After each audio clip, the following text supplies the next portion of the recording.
ഇതുപോലെ നല്ല ഫ്രഷ് ചെമ്മീൻ കിട്ടിയാൽ ദാ ഇങ്ങനെ ഒന്ന് ഉണ്ടാക്കി നോക്കണേ, ശരിക്കും പൊളിയാണ്. അപ്പോൾ ചെമ്മീനെല്ലാം ഞാനിവിടെ തൊലിയൊക്കെ കളഞ്ഞ് കഴുകി വൃത്തിയാക്കി എടുത്തിട്ടുണ്ട്. ഇനി ഒരു ബൗളിലേക്ക് കുറച്ച് ചെറിയുള്ളി കഷ്ണങ്ങളാക്കി, വലിയൊരു തക്കാളി കഷ്ണങ്ങളാക്കി, ഒരു പകുതി മാങ്ങ, 2 കഷ്ണം ഇഞ്ചി, 3 അല്ലി വെളുത്തുള്ളി, 2 ടേബിൾ സ്പൂൺ കാശ്മീരി മുളക് പൊടി, 1 ടീസ്പൂൺ മഞ്ഞൾപ്പൊടി, 1 ടീസ്പൂൺ വീതം വലിയ ജീരകവും കുരുമുളകും, ആവശ്യത്തിന് ഉപ്പും കുറച്ച് കറിവേപ്പിലയും ചേർത്ത് നല്ല പോലെ നരച്ചെടുക്കണം. ഇനി ഈ കൂട്ട് നമ്മൾ കഴുകി വൃത്തിയാക്കി വെച്ച ചെമ്മീനില്ലേ, അതിലേക്ക് ഇട്ട് കൊടുത്ത് നല്ല പോലെ തിരുമ്മി പിടിപ്പിച്ച് മാറ്റിവെക്കാം.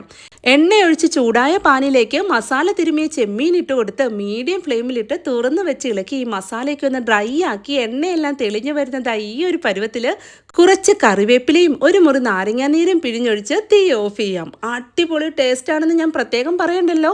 പിന്നെ ഇത് ഉണ്ടാക്കി കഴിഞ്ഞാലേ മസ്റ്റായിട്ടും ചെയ്തിരിക്കേണ്ട ഒരു കാര്യമുണ്ട് കേട്ടോ. എന്താണെന്നല്ലേ, ആ പാനിലേക്ക് ഇതുപോലെ കുറച്ച് ചോറിട്ട് കൊടുത്ത് ചെമ്മീനും മസാലയൊക്കെ കൂട്ടി കുഴച്ച് അതിൽ നിന്ന് ഒരു പിടി പിടിക്കണം. ആഹാ, എന്താ ടേസ്റ്റ് എന്നറിയോ. അപ്പോൾ എന്തായാലും നിങ്ങളിത് ഉണ്ടാക്കി നോക്കുമെന്ന് എനിക്കറിയാം. അപ്പോൾ പോകുന്നതിന് മുന്നേ ഈ പേജ് ഒന്ന് ഫോളോ ചെയ്യാനും ലൈക്ക് ചെയ്യാനും മറക്കല്ലേ. അപ്പോൾ ഓക്കെ, ബൈ.